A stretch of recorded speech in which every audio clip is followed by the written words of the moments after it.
사건 사고입니다. 첫 번째 사건입니다. 얼굴 전체에 심각한 화상을 입은 한 여성의 모습인데요.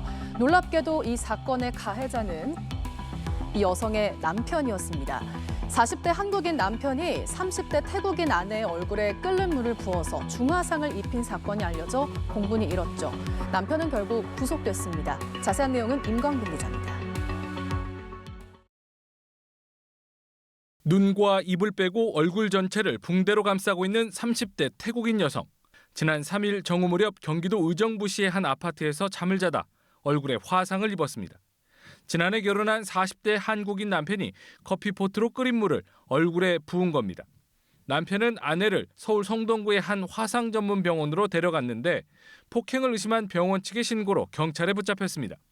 얼굴에 2도 화상을 입은 아내는 경찰 조사에서 남편이 다른 남자를 만날까 봐 얼굴을 못생기게 만들고 싶었다는 말을 했다고 주장했습니다. 남편은 넘어지면서 실수로 끓는 물을 쏟았다는 취지로 혐의를 부인했지만 구속을 피하지 못했습니다. 법원은 특수상 혐의를 받는 남편에 대해 도망할 염려가 있다며 구속영장을 발부했습니다.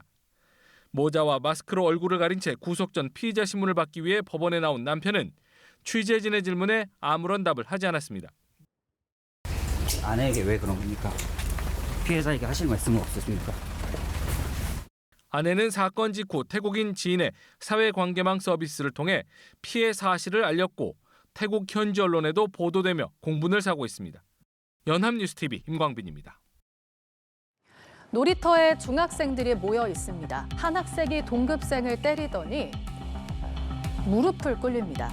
심지어는 여기서 멈추지 않고 발로 걷어차기까지 하는데요. 충북 청주에서 벌어진 집단 학교 폭력의 현장입니다. 중학생 무리가 피해 학생에게 싸움을 강요하고 무릎을 꿇고 빌게 시켰다는 내용입니다. 피해 학생은 죽고 싶습니다. 이렇게 말하는데요. 당국은 지난 15일 학교폭력 심의회를 열었고 경찰은 수사에 나섰습니다. 천재상 기자가 보도합니다. 아파트 놀이터에 중학생들이 모여들고 A 학생이 동급생과 주먹을 주고받습니다. 심판 역할을 하는 학생이 싸움을 말리는가 싶더니 곧 다른 싸움을 부추깁니다. 싸움이 끝나고 주저앉은 A 학생에게 또 다른 학생이 다가와 밀치고 둘러쌉니다. 한동안 둘러싸인 A 학생은 구석으로 가 무릎을 꿇고 곧 다른 학생에게 걷어차입니다. 충북 청주의 한 중학교에서 집단 학교폭력 정황이 나왔습니다. A 학생 보호자는 동급생들이 강제로 싸우게 했다며 자녀가 지금도 불안과 두려움에 떨고 있다고 말합니다. 아이가 울더라고요.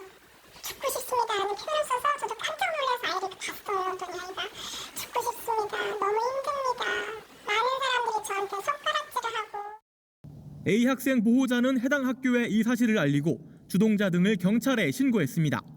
학폭을 확인하는 과정에서 주동자 등의 욕설을 한 A 학생 보호자 지인이 아동학대 혐의로 맞고소당하는 상황도 벌어졌습니다. 아동학대를 하겠습니다. 형사고소를 취해달라는 식으로 말씀하시고 계속 이 형사고소 이거 계속 물고 늘어지니 사과와 반성이 먼저인데. 신고를 받은 교육당국은 조사에 착수하고 지난 15일 학교폭력심의위원회를 열었습니다. 피해 학생 측으로부터 고소장을 접수한 경찰은 폭행 혐의 등에 대해 수사하고 있습니다. 교육당국은 이르면 이번 주 학폭 심의에 대한 결론을 낼 예정이며 경찰은 조만간 사건을 검찰에 송치할 방침입니다. 연합뉴스TV 천재상입니다.